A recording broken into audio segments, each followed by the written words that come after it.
ఏ పీఠం ఎక్కినా ఉన్న ఊరును కన్న తల్లిని ఎన్నడూ మర్చిపోలేము. మన ఊరు తెలంగాణ, మన తల్లి తెలంగాణ. ఖండాలు దాటి వెళ్ళినా, సప్త సముద్రాలు దాటిపోయినా పిల్లలు ఎప్పుడు తల్లి క్షేమాన్ని కోరుకుంటారు.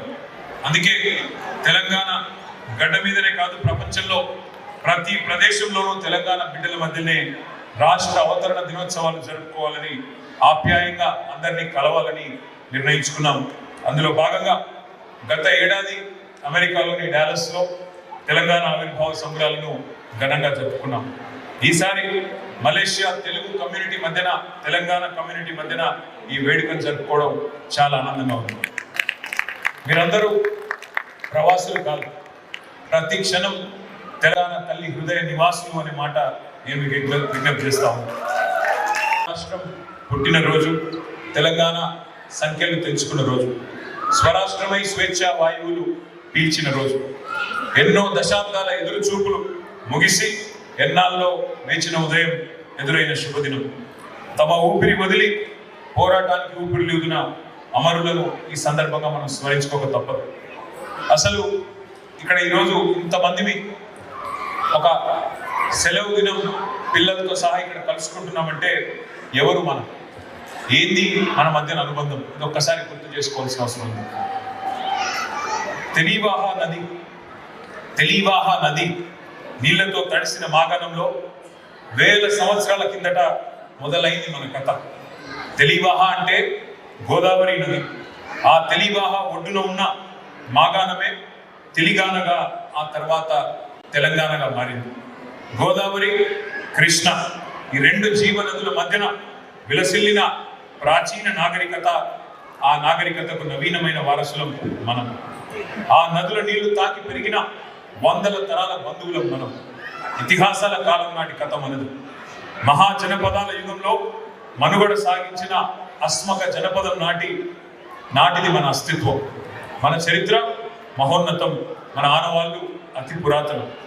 శాతవాహనుల శౌర్య పరాక్రమాలు, కాకతీయుల కళా వైభవాలు, కుతుబ్ షాహీ, అసఫ్ జాహీ కీర్తి పతాకాలు రాజెల్లిన రాజసాల తెలంగాణ మనది. చరిత్ర తెలియని కొంతమంది అజ్ఞానులు డిక్షనరీలో తెలంగాణ పదమే లేదంటున్నారు. వారికి తెలియదు ఏంటంటే డిక్షనరీలు పుట్టక ముందే 1000 ఏళ్ల కిందటే పుట్టింది తెలంగాణ. ఏంది మన ప్రత్యేకత, ఏంది మన విశిష్టత, 7 తరాల మన చుట్టాలు ఎవరు? రాణి రుద్రమ్మ, సమ్మక్క సారలమ్మ, సాకలి ఐలమ్మ, రామ్జీ గోండు, కొమురం భీం, సర్వాయి పాపన్న, పండుగ సాయన్న, దొడ్డి కుమరన్న, షోయబుల్లా ఖాన్, ఒక షేక్ బందగి. ఒక్కరా ఇద్దరా, ఎందరు వీరులు, ఎందరు ధీరులు, అనువనువున ఆత్మగౌరవం, నరనరాన పోరాటం పోటెత్తే జాతి మనది. తమ బిడ్డలకు ఉద్యమాల ఉగ్గుపాలు తాగించి పెంచింది తెలంగాణ తల్లి.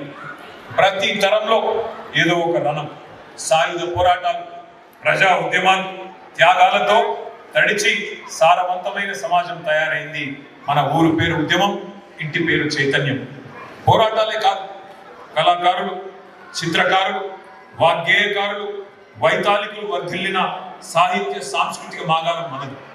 మహాభాగవతం విరచించిన పోతన్న, ఆది కవి పాల్కుడికి సోమన్న నుంచి దాశరథి, కాళోజీ, వట్టికోట అల్వారు స్వామి, సి నారాయణ రెడ్డి సినారే దాకా ఎందరెందరో మహాకవులు మన ప్రాంతం నుంచి వచ్చినారు. కంచర్ల గోపన్న నుండి గోరేటి ఇంకన్న దాకా ధిక్కార స్వరాన్ని వినిపించిన ప్రజా కళాకారులు ఎందరో. సింగిడి రంగులను పేర్చి పువ్వులను పూజించి ప్రకృతిని ఆరాధించే పండుగ ఈ భూమి మీద ఉన్న ఒకే ఒక్క జాతి తెలంగాణ జాతి అనే విషయం మనం మర్చిపోలేదు. బతుకమ్మలు, బోనాలు, జాలువారే జానపద పాటలు, పుడితే పాట, సస్తే పాట, పండుగొస్తే పాట, పస్తులుంటే పాట, గెలిస్తే పాట, ఓడినా పాటే. అది తెలంగాణ యొక్క వైవిధ్యం. అందుకే అంటా ఉన్నా, ఎవరికి ఉన్నది ఇట్లాంటి అమోఘమైన సంస్కృతి, ఎవరికి ఉన్నది ఇంత అపురూపమైన సాంప్రదాయం. గర్విద్దాం, గల్లా ఎగిరేసి చెబుదాం, నాది తెలంగాణ, నేను తెలంగాణ బిడ్డనని. తెలంగాణ రాష్ట్ర అవతరణ కోసం ఒక రణం జరిగింది, స్వరాష్ట్రం కోసం ఒక సమరమే జరిగింది. ఇది మామూలు పోరాటం కాదు. ఇందాక మీరు కొంత క్లుప్తంగా చెప్పే ప్రయత్నం చేసినారు. ఆ వీరోచిత గాథలు వింటేనే నెత్తురు ఉరకలెత్తుతుంది. ఆ ఉద్యమ కథలు తలుచుకుంటేనే తను పులకరిస్తుంది. సకల జనుల సమ్మెలు, సాగర హారాలు, మిలియన్ మార్చులు, వంట వార్పులు, జల సాధన యాత్రలు. విదేశాల్లో ఉన్న మీరు ప్రవాస తెలంగాణ బిడ్డలు పుట్టిన గడ్డ కోసం ఉద్యమాలకు అండాదండగా నిలబడ్డారు. అందుకే మలేషియాలో ఉండే ప్రతి తెలంగాణ బిడ్డకు నేను హృదయపూర్వకంగా ధన్యవాదాలు తెలియజేస్తా ఉన్నాను.